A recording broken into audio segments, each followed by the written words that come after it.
प्रश्नावली 3.1 class 10th math. पहला सवाल हम करा चुके हैं आपको वीडियो 1 में। सेकंड वाला देखिए। क्रिकेट टीम के एक कोच ने 3,900 रुपये में 3 बल्ले और 6 गेंद खरीदी। 3 बल्ले और 6 गेंद टोटल मिला के उसने 3,900 रुपये दिए। बाद में उसने एक और बल्ला और उसी प्रकार की 3 गेंद 1,300 रुपये में खरीदी। पहले 3 बल्ले 6 गेंद खरीदी थी, बाद में एक बल्ला और 3 गेंद खरीदी थी 1,300 रुपये में। इस स्थिति को बीजगणितीय तथा ज्यामितीय रूपों में व्यक्त कीजिए। तो देखो, हमको एक बल्ले और एक गेंद की कीमत मालूम करनी पड़ेगी सबसे पहले, ठीक है। तो हम क्वेश्चन नंबर 2 देखिए। हमें पता नहीं है जब कीमत, तो हम मानेंगे। माना एक बल्ले की कीमत, एक बल्ले की कीमत हम x रुपये मान लेंगे और एक गेंद की कीमत हम कितनी मान लेंगे, y रुपये, ठीक है। एक बल्ले की कीमत x रुपये और एक गेंद की कीमत y रुपये। अब देखिए प्रश्नानुसार, प्रश्न क्या कह रहा है। अब देखो, 3 बल्ले और 6 गेंद खरीदी थी। एक बल्ले की कीमत x, तो 3 बल्ले की 3x हो जाएगी। और कितनी गेंद खरीदी थी, 6 गेंद। 6 गेंद की कीमत 6y हो गई। दोनों को टोटल मिला के उसने 3,900 रुपये दिए, ठीक। ये समीकरण सॉल्व हो सकता है, कर लो। 3 कॉमन ले लिए, यहाँ बचा x plus y, x plus 2y। Common का मतलब है इन दोनों का मल्टीप्लाई करो तो यही नंबर आए। देखो 3x, 3 दूनी 6y। इधर से भी 3 कॉमन ले लेंगे, 1 3 0 0, 3 से 3 गया, x प्लस 2y बराबर 1,300। ये आ गया हमारा समीकरण 1, ठीक। समीकरण 1। अब देखिए फिर क्या कह रहा है। द्वितीय शर्तानुसार, पहली शर्त में उसने ये बात रखी और दूसरी शर्त में क्या कह रहा है, बाद में उसने एक और बल्ला और 3 गेंद, एक और बल्ला, एक बल्ले की कीमत तो x रुपये है ही, और 3 गेंद और खरीदी। 3 गेंद मतलब 3y रुपये की। तो टोटल उसने किसने पैसे दिए इनकी, एक बल्ला और 3 गेंद के 1,300 रुपये। ये समीकरण सेकंड हो गया। ये सॉल्व नहीं हो सकता ना इससे ज़्यादा, तो हम इतना ही छोड़ देंगे। हमें 2 समीकरण मिल गए। अब इसमें आप मान रखिए, कम से कम 2 मान निकालने पड़ेंगे, तभी तो 2 पॉइंट से हम एक लाइन खींच सकेंगे। समीकरण 1 से, समीकरण 1 क्या है भाई। अब समीकरण है 1, x प्लस 2y बराबर 1,300 रुपये। यहाँ इसकी टेबल बनाते हैं जिसमें x और y के मान लिखेंगे। तो पहले तो हम लिखेंगे x बराबर 0 रखने पर, जब हमने x 0 रखा तो y की वैल्यू निकल आएगी 2y बराबर 1,300। y बराबर 1,300 बट्टे 2, कट के y की वैल्यू क्या आएगी, 2 छिके 12, 2 पंजे 10, 0। जब x का मान 0 रखा तो y की वैल्यू कितनी आई, 650, ठीक। अब हम y का मान 0 रखते हैं। y बराबर 0 रखने पर x प्लस 2 इंटू 0, वाई की वैल्यू 0 रखी तो कितना आया, x बराबर 1,300 रुपये आया। y की वैल्यू 0 रखी तो x का मान आया 1,300 रुपये, ठीक। अब ऐसे समीकरण 2 से हम 2 मान निकालेंगे। समीकरण 2 से, समीकरण 2 की भी भाई हमें ऐसी टेबल बनानी पड़ेगी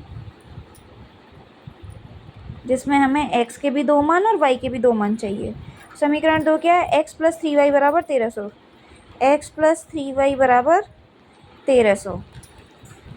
x बराबर 0 रखने पर, x की जगह 0 रखेंगे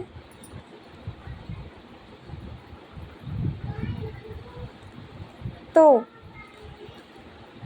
y से कट नहीं पाएगा। x की जगह 0 नहीं, पहले y की जगह 0 रखते हैं। y बराबर 0 रखने पर, y की जगह जब 0 रखेंगे तो x प्लस 3 इंटू 0 बराबर 1,300। इसका 0 में मल्टीप्लाई होगा तो 0 ही आएगा। तो यहाँ x की वैल्यू आ गई 1300, वाई का मान 0 लगा तो एक्स की वैल्यू आ गई 1300। अब हम इसमें रखेंगे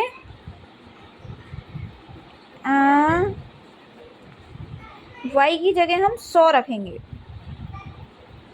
माना वाई बराबर 100। जब वाई की जगह 100 रखेंगे तो देखो x प्लस 3 गुणा 100 बराबर 1300, x प्लस 300 बराबर 1300, x बराबर 1300 माइनस 300, तो x की वैल्यू क्या आ गई 1000। जब 100 रखा तो x की वैल्यू कितनी आ गई 1000। x के भी दो मान हैं, y के भी दो मान हैं, अलग अलग टेबल में। अब ग्राफ पेपर पे देखिए, ये हम इसको P पॉइंट मान लेंगे, P के x और y, और इसको Q, इसको R और इसको S। ठीक है, अब ग्राफ पेपर पे देखिए, ग्राफ पेपर पे देखो, सबसे पहले हम ऐसी लाइन ड्रॉ करेंगे। आपको पता है कि ये होता है x एक्सिस, ये होता है x डैश, ये होता है y, ये होता है y डैश। अब हमने इस पे नंबर लिख लिए, क्योंकि देखो x की अधिकतम वैल्यू कहाँ तक जा रही है 1300 तक, यहाँ 1300 1000 1300 तक जा रही है। अब 1300 तक करने के लिए हमने यहाँ पे 100 200 ऐसे करके माना, और y की अधिकतम वैल्यू जा रही है 650 और 100 तक, तो हमने ये भी ऐसे ही 100 200 करके ऐसे करके माना। तो देखो सबसे पहले ये वाला पॉइंट है 0, x पे 0 है, y पे है 650। कितना है x पे 0 और y पे 650। x पे 0 ये रहा, और y पे 650 कहाँ आएगा 600 और 700 के बीच में, मतलब यहाँ। ठीक, कितना पॉइंट है 0 और 650। P point. Q पॉइंट देखिए, x पे है 1300 और y पे है 0।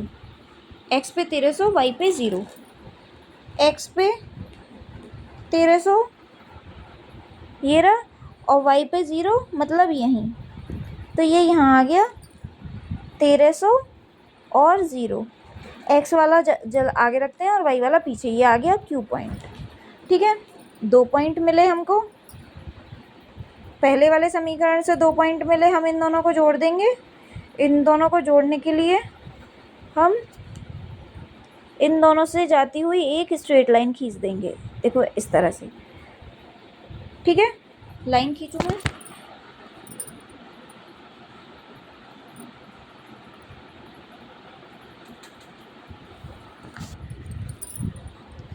इन दोनों पॉइंटों से हमने लाइन खींच दी। तो ये पॉइंट कौन से समीकरण पे निकले थे, पहले वाले समीकरण पे निकले थे, और पहला वाला समीकरण क्या था x प्लस 2y बराबर 1300। तो हम यहाँ पे वो समीकरण भी लिख देंगे, x प्लस 2y बराबर 1300। इसी समीकरण की लाइन है ये। अगला देखिए दूसरा वाला समीकरण की लाइन, x पे है 1300 और y पे है 0।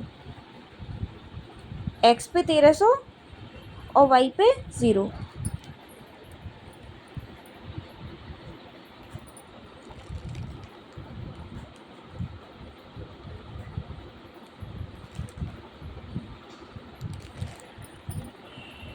x पे 1300 और y पे 0, तो यही वाला पॉइंट हुआ। ठीक है, 1300 और 0 यही पॉइंट हुआ R। और S पे है, x पे 1000 और y पे 100, 1000 और 100, 1000 और 100 कहाँ है 1000 ये रहा, और 100 y पे 100 ये रहा, तो ये कहाँ मिल रहे हैं 1000 और 100 यहाँ पे। ठीक,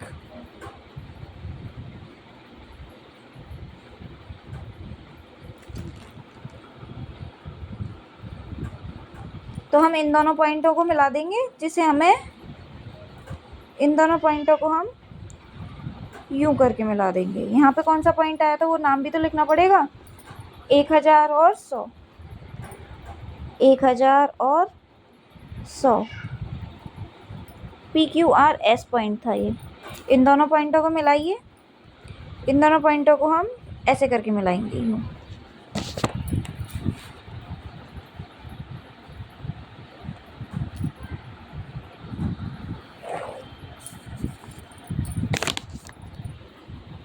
तो ये दो पॉइंट भी मिल गए।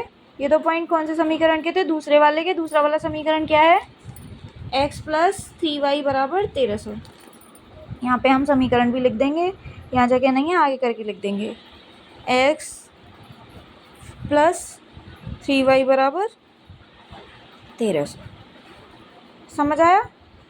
पहले वाले समीकरण की ये वाली लाइन, दूसरे वाले समीकरण की ये वाली लाइन। सेकंड क्वेश्चन कंप्लीट हुआ। अगर समझ में नहीं आया हो तो कमेंट बॉक्स में कमेंट करके पूछिएगा।